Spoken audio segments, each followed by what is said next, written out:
Glasgow get back to get one over a much changed Edinburgh lineup. 15 points to 3 at Murrayfield. It wasn't a classic, to be honest, although a lot of people who joined me for the stream as I watched this game live, they said, often these games between Edinburgh and Glasgow are pretty close.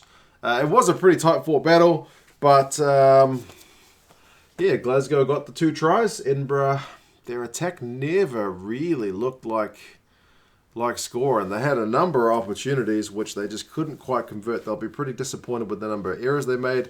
Neither side was all that fluid, to be honest. Like I said, it wasn't a classic, but congratulations to Glasgow on getting the win, because nobody wants to lose twice in 2 weeks to their major rival. It was good to see a crowd in attendance. I know it was very limited in terms of the number of people they could let into the game. It's a big ground, so it always looks sparsely attended when it's not a Scotland game, basically, because it's such a behemoth of a stadium. But you can see they had all the people kind of evenly spread out, all wearing masks, so that's still preferable to having only empty seats around. Glasgow missed a penalty early, but Fraser Brown got a try on 9 minutes, and it seemed like it was going to go pretty swimmingly from the start. With they had a line out maul, and he kind of broke away, dived over the line, and managed to get the try. All from an early scrum penalty, and there were a lot of scrum penalties in this game. So 7-0 to Glasgow early. I don't know how many times I've written this same note, but Edinburgh on 12 minutes had a 5-metre line out. This is after turning down a shot at goal, and they couldn't convert it. They missed the line out.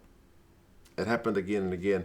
On 14 minutes, though, they went back for a review for a high tackle from Hugh Jones. It was a seatbelt tackle. Like, at the time, I was watching the game, I thought, they've missed a kind of a seatbelt, around the shoulders tackle.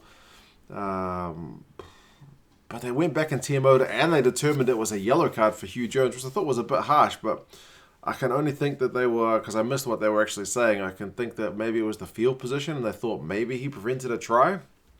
I didn't think so, but anyway, it was a tough call. And they kicked their penalty during that yellow card, essentially from that resulting penalty, to make it 7 points to 3. 3 points scored during the yellow card, and that's the only points they scored in the entire game. The yellow card concludes. Obviously, there's no more points scored, so it's in terms of what you want to do during a yellow card, they weren't able to really get on top at all with the extra man. Glasgow's defence holds after the yellow card concludes as well. And that was kind of the story of the first half. Like, both sides defensively were quite capable of nullifying both the opposition attacks.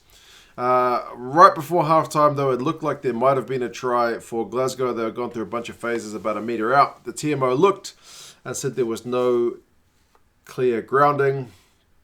From the resulting, they went back for the advantage. So from that penalty, Glasgow tapped it and went. And they also looked like they had a try through Fraser Brown again, but he was ruled to have lost the ball. So the TMO said no try, and it was halftime. Halftime with just the penalty and the try. You look at the stats, they're all pretty low. Like, run meters 102 to 52 in favour of Edinburgh, but it's not a whole lot. Knock-ons, 1 by Edinburgh, 4 by Glasgow. So that's not too bad, but it's more than you would like to see. Possession, 52-48, territory, 49-51. So that's with Edinburgh having more possession but slightly less territory. Pretty even, really. Tackling percentages, Edinburgh at 98%. That's a lot of tackles. Only 1 missed, and that was by Shield, the scrum half. 88% by Glasgow, which ordinarily would be very high, but when you compare it to 98, it looks low. Penalties conceded 7 apiece, so 14 penalties in that first half. I don't know who this ref was. It's the first time for me seeing him. Again, I don't watch enough Pro 14, but slow. Everything seemed quite slow. A lot of TMO stuff. Positioning, maybe. I don't like criticising refs because it's a tough job, but I don't know. Everything just felt slow. Maybe that was the players as well. Everyone's got to get on board. Often in like the wrong position, having to go to the TMO for clarification on stuff. So, yeah. But I looked at the halftime stats. I remember looking at all the wingers, I think Duhan van der Merwe had like 1 run, 1 meter in that first half. I think Seymour was like 2 meters. Tagive was like 6 meters. So the wingers just hadn't been getting any ball. Graham was like 4 meters from 2 runs or something like that. Second half, for like 42 minutes, Edinburgh changed their whole front row because they're getting pinged at scrum time a bit too much. And the scrums are messy. A lot of them are getting reset.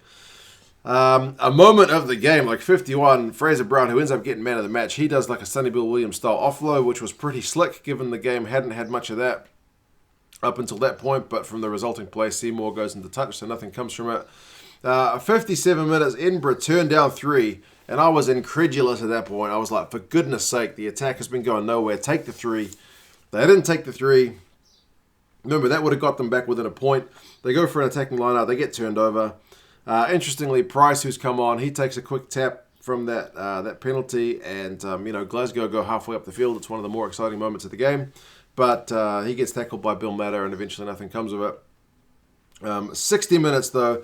Tagive gets a try. It's Glasgow just getting a bit of pay at last. I think it was Hugh Jones who put the final pass in. They'd just gone through a few phases and eventually they found space out on that left wing. We didn't go to the TMO, thank goodness. I think the ref locked eyes with the touch judge and he gave them the all clear.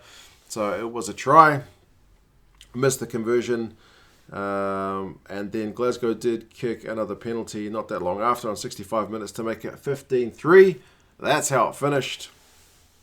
For the rest of the game, 69 minutes of written a note. Edinburgh 5 meter line out, another knock on. 73 minutes, Edinburgh 5 meter line out. They lose the line out. 75 minutes, Edinburgh, Kinghorn in his own 22 knocks the ball on. 79 minutes, Gordon puts a bit of a hit on Duhan van der Merwe, I think it was, and there's a bit of handbags. So there's still some feeling in the game, even if the skill levels haven't quite been there. And, pretty much the game comes to a swift end not long after that. So, it was a weird one during that handbags moment because the game is playing on and the cameraman is fully focused on the handbags as if to say, whatever's happening here is more interesting than what happened over there. I don't usually bag the games for being bad. This one, I've seen worse games, but it just wasn't pretty. Neither side could really get their attack all that fluid. We had 15 scrums, and remember, a number of those were reset. And if you're looking at least a minute for a scrum, it's probably at least 20 minutes scrummaging, I would say. And I like a good scrum, but this game felt overly scrummed. And there were 27 lineouts. So there was a lot of kind of stop-start. Edinburgh's lineout was a bit of a shocker, 10 from 14. Glasgow a bit better, 12 from 13. A lot better. Edinburgh's lineout was pretty costly in this one. If they converted even a couple of those 5 meter lineouts, they could have won this game, but nope. Tackling percentage is one thing that did look good because, like I said, neither side's attack was fluid enough to really break down the other. Edinburgh finished with 94%, making 120 tackles. Glasgow finished with 91%, making 101 tackles. So that aspect of the game is pleasing. Both the defence coaches will be pleased. Knock-ons, 9 by Glasgow, 3 by Edinburgh. Penalties conceded 11-12. That's with Glasgow conceding the one more. Quite a few of those at scrum time for both sides. But, Hodgson for Edinburgh had 12 out of 14 tackles. Gordon for Glasgow had 17 out of 18. Defensively, both sides pretty solid, but still 2 tries, one by Glasgow. Enough to get the job done. So congratulations. Like I said, you don't want to lose to your rivals twice. And they managed to buck the trend, which is also a nice one when it's away from home. Apparently the last game was played at Murrayfield, which I didn't actually know. But, there you go. Job done. Disappointing from Edinburgh, but they did make 10 changes, so maybe it was to be expected. I don't know. They'll have to balance. They'll have to play at a higher performance level than that if they are going to, have a chance at a Pro 14 title. But still early days to say that. This was maybe one just to rotate the squad. But anyway, you guys let me know your thoughts on the game, and I'll talk to you guys again soon. See you later.